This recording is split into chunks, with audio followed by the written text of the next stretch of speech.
Hey guys, इस video में हम डिस्कस करेंगे कि गोल्ड पिछले कुछ दिनों में जो फॉल दिखा रहा है उसके पीछे क्या रीज़न है, और अगर आपकी पोजीशन गोल्ड के अंदर है तो आपको क्या करना चाहिए, एवरेज करना चाहिए या सेल करना चाहिए। वो सारी चीज़ जो न्यूज़ और फैक्टर्स इसको अफेक्ट कर रहे हैं उसको हम इस वीडियो में कवर करेंगे।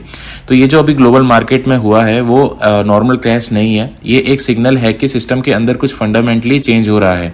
सिर्फ 3 घंटे के अंदर गोल्ड और सिल्वर जैसे safe assets $2 trillion wipe out हो गया, वो भी उस टाइम पे जब वॉर चल रहा है और ऑयल प्राइसेस एलिवेटेड है। नॉर्मली ऐसे इन्वायरमेंट में गोल्ड ऊपर जाता है, लेकिन इस बार उल्टा हुआ। इसका मतलब सिंपल है, जो चीज़ हमेशा से सेफ मानी जाती थी वो अब वैसे बिहेव नहीं कर रही। इस क्रैश का सबसे बड़ा रीज़न था बॉन्ड यील्ड का सडन राइज। बॉन्ड यील्ड का मतलब होता है वो रिटर्न जो तुम्हें गवर्नमेंट को पैसे उधार देने पर मिलता है। जब ये यील्ड 4.4% के आसपास पहुंच गया तो इन्वेस्टर्स के पास एक सेफ और अर्निंग वाला ऑप्शन आ गया। अब उन्हें गोल्ड रखने का कोई खास रीज़न नहीं लगा, क्योंकि गोल्ड का इंटरेस्ट उतना ज़्यादा नहीं रहता है, इसलिए बड़े इन्वेस्टर्स ने गोल्ड बेचकर बॉन्ड खरीदना शुरू कर दिया। यहाँ से कैपिटल का फ्लो रिवर्स हो गया, सेफ हेवन गोल्ड से निकलकर बॉन्ड में चला गया। इसके साथ ही यूएस डॉलर भी स्ट्रांग हो गया, जो गोल्ड के लिए सेकंड ब्लो था। डॉलर स्ट्रांग होने का मतलब है उसकी वैल्यू बाकी करेंसीज के कंपैरिजन में बढ़ रही है, क्योंकि गोल्ड का प्राइस डॉलर में होता है। तो जब डॉलर स्ट्रांग होता है तो गोल्ड दूसरे देशों के इन्वेस्टर्स के लिए महंगा हो जाता है, इससे डिमांड गिरती है और प्राइजेस नीचे आते हैं। ऊपर से डॉलर खुद एक सेफ हेवन माना जाता है, तो इन्वेस्टर्स को गोल्ड की जगह डायरेक्टली डॉलर होल्ड करना ज़्यादा अट्रैक्टिव लगता है। लेकिन असली क्रैश सिर्फ इन मैक्रोज रीजन से नहीं हुआ, उसका वेलेंट बनाया लेवरेज ने। लेवरेज का मतलब होता है बोरोड पैसे से बड़ा ट्रेड करना। बहुत सारे ट्रेडर्स गोल्ड और सिल्वर में फ्यूचर्स एंड ऑप्शंस के थ्रू हेवीली लेवरेज पोजीशन ले रहे थे। जब प्राइजेस नीचे आना स्टार्ट हुए तो उन्हें मार्जिन्स कॉल आई। मार्जिन्स कॉल का मतलब होता है ब्रोकर तुमसे बोलता है कि या तो और पैसा डालो या तुम्हारी पोजीशन बंद कर दी जाएगी।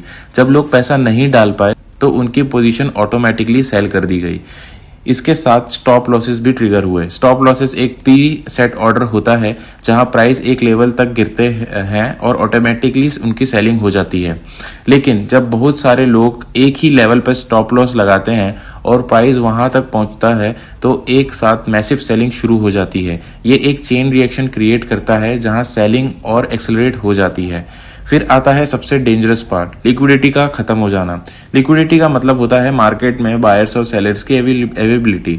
नॉर्मली सिचुएशन में जब कोई सेल करता है तो कोई ना कोई बाय करता है, इसलिए प्राइजेस स्मूथली मूव करता है।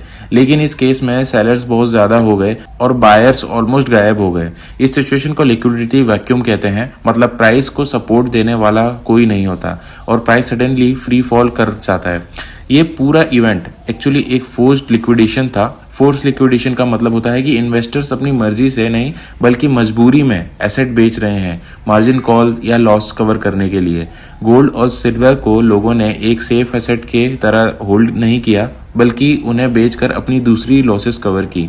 इसलिए ये क्रैश नेचुरल था, बल्कि एक पैनिक ड्रिवन चेन रिएक्शन भी था। गोल्ड होल्डर्स के लिए इसका मतलब है कि ये शॉर्ट टर्म में गोल्ड अब गारंटीड सेफ्टी नहीं देगा। अब ये इंटरेस्ट रेट, डॉलर स्ट्रेंथ और लिक्विडिटी कंडीशन पर डिपेंड करता है। अगर बॉन्ड यील्ड हाई रहते हैं तो गोल्ड पर प्रेशर बना रहेगा, लेकिन अगर फ्यूचर में सेंट्रल बैंक रेट कट करते हैं या कोई फाइनेंशियल क्राइसिस आता है तो गोल्ड वापस स्ट्रांग हो सकता है।